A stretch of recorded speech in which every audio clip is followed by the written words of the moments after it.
Hi Jennifer, it's good to see you again. Hi, thank you. It's good to be back. It feels good. Do you want to continue what we talked about last week or talk about a different topic? Well, I was thinking that I thought I should maybe tell you about when I was growing up and some of the dynamics of my family then. Um, my mom is an amazing woman. She's very strong. She is the rock of our family. But my father, my birth father, was really messed up. And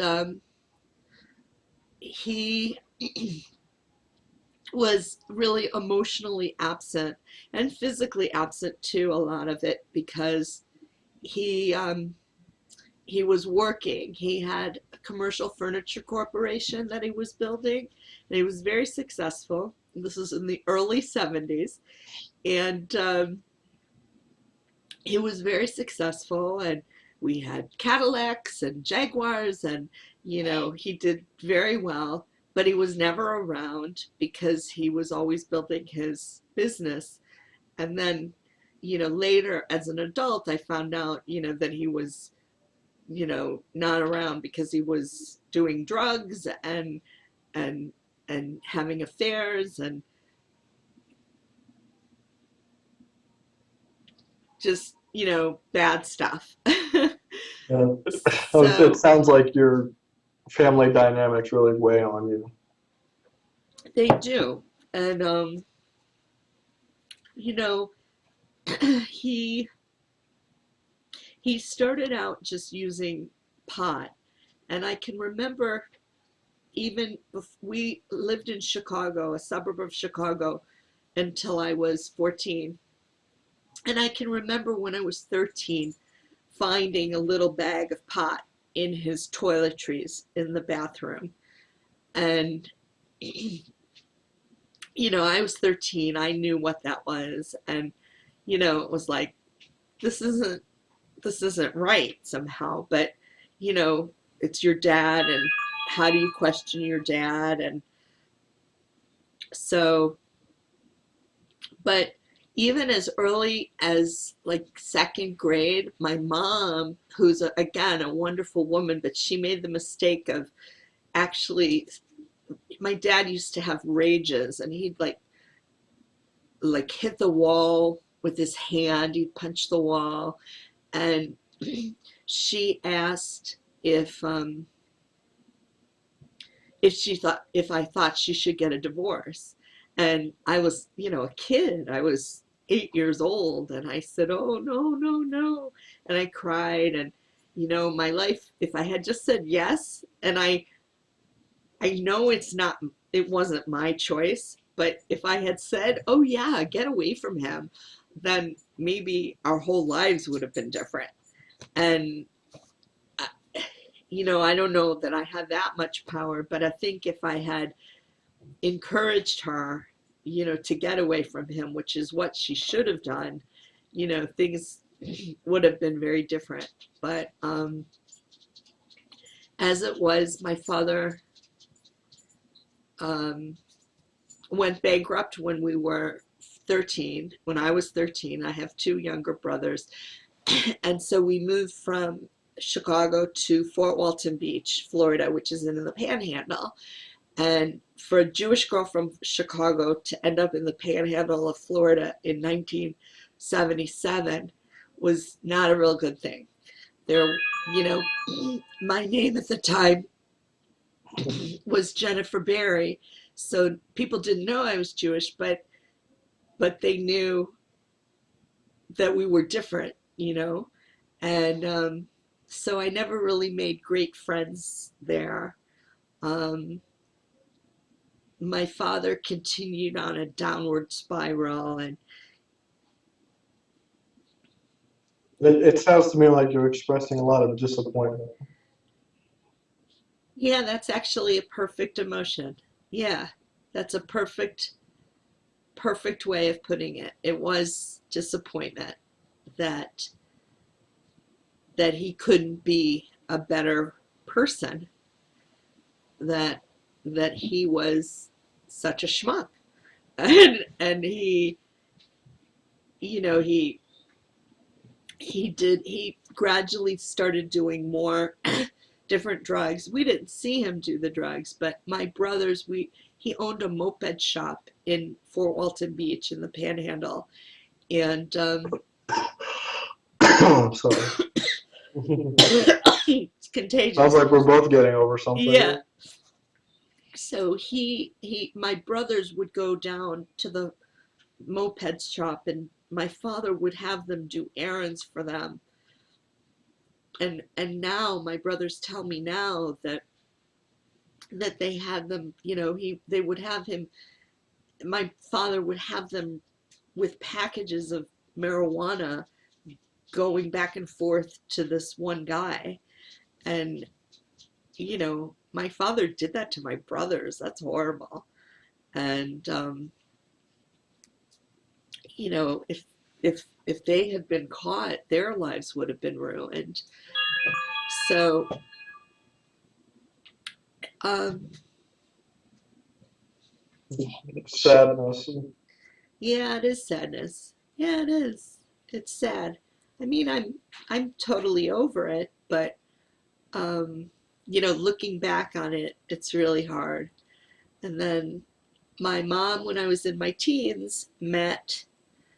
She wouldn't divorce my. They separated when I was like 15, but she wouldn't divorce him because she didn't want him to have to pay child support, which was totally, if you use a psychological term, it was totally enabling. She should have divorced him and had a court order for him to pay child support for all three of us. But, I had two younger brothers. So my mom waited until my youngest brother was 18 to formally divorce my father, so that it was just an uncontested, no kids divorce. But she met my stepfather, who I adore. Um, he's, God bless you. Sorry. Um, he was a major in the Air Force when they met, and he retired and went back to school. So he was in his late 30s, and he went back to school and got his PsyD. So he's a therapist, and he's very, very good, and people adore him. He had a very successful practice in Arkansas. He was recruited to be the director of a treatment center in Jonesboro, Arkansas, right out of school. And then that lasted like a year, and he built his private practice, and he was crazy successful. It was amazing in this little town. It's a college town. I think Arkansas State University is there. It was very successful. But then when all of the children, my brothers and I, got married and started having, planned to have kids, they moved to Fernandina Beach, Florida, to be closer. So, It sounds like you're very proud of your stepfather. oh yeah, and my mom runs his office. She does everything, and it's it's amazing. They're in their mid 70s, and he works 4 days a week, 10 hours a day, and they have a waiting list to get into the practice. And um, I hope to be. I don't want to work that hard when I'm out of school. I'd like to see, work 20 hours a week, and still have time to take care of my family. Um, but if I can just be half as successful as he is, would be amazing. And it's nice to get his input. And my mom. If my mom had had the schooling, she would have been an amazing therapist. She would have been very directive, but she would have been great. Yeah. It sounds like you're expressing excitement. Yeah, exactly. And so and my mom is my number one therapist. I call her during the day, like you're close with your mom, you've mentioned, and I talk to my mom 2, 3 times a day, and just love it. And very close to her. I don't talk to my birth father. He'll call me on my birthday, and um, every now and then I hear from him.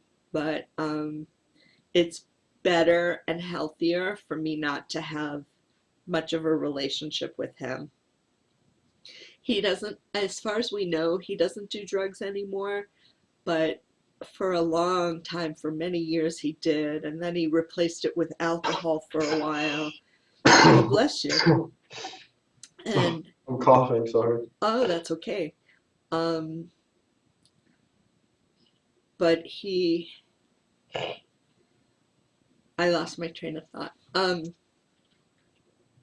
Yeah, he would ask us for money. He would always ask us for more money as we were adults.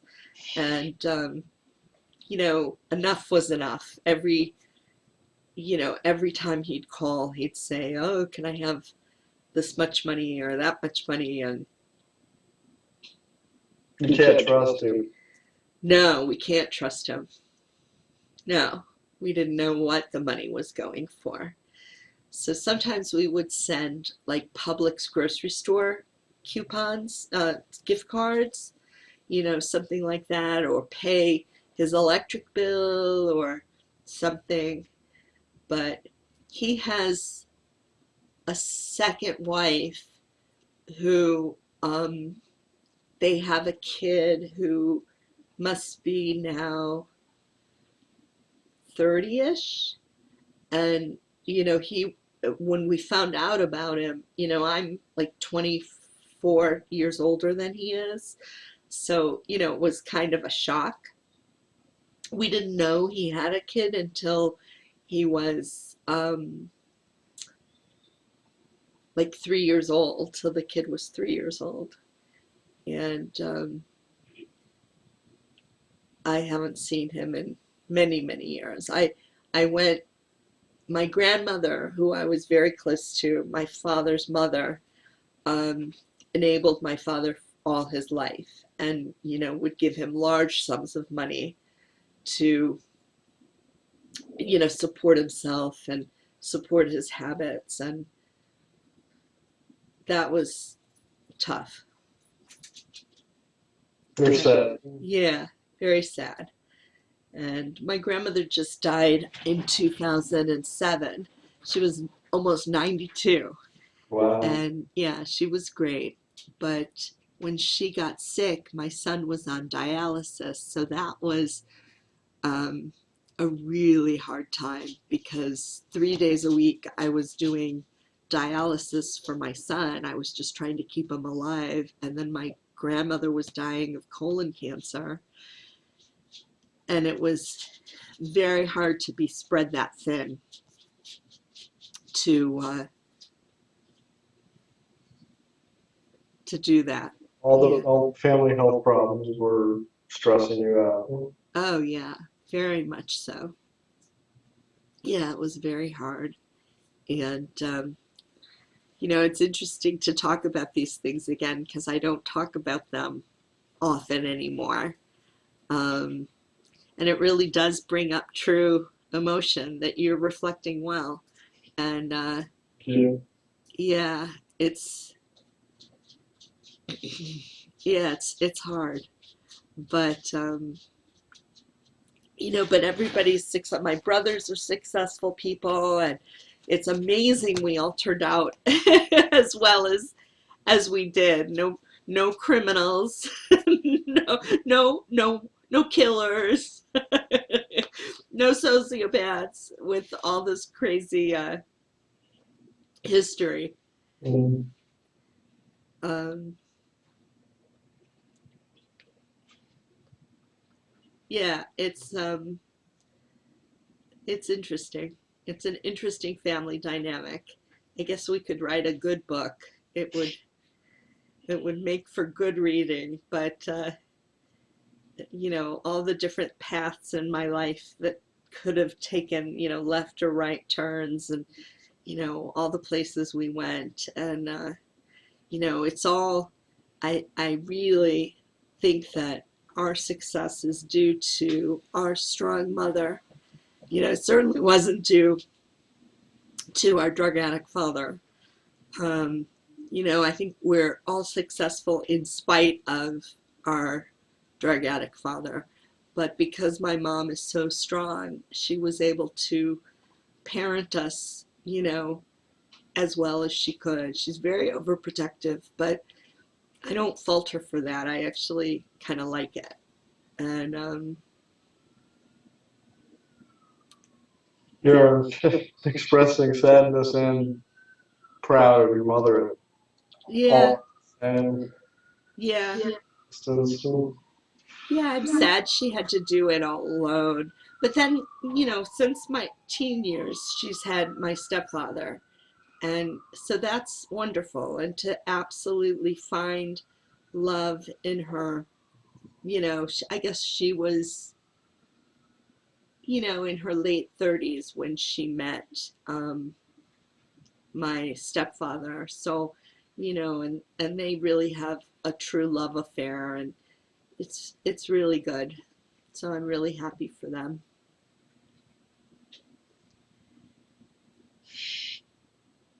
Well, um,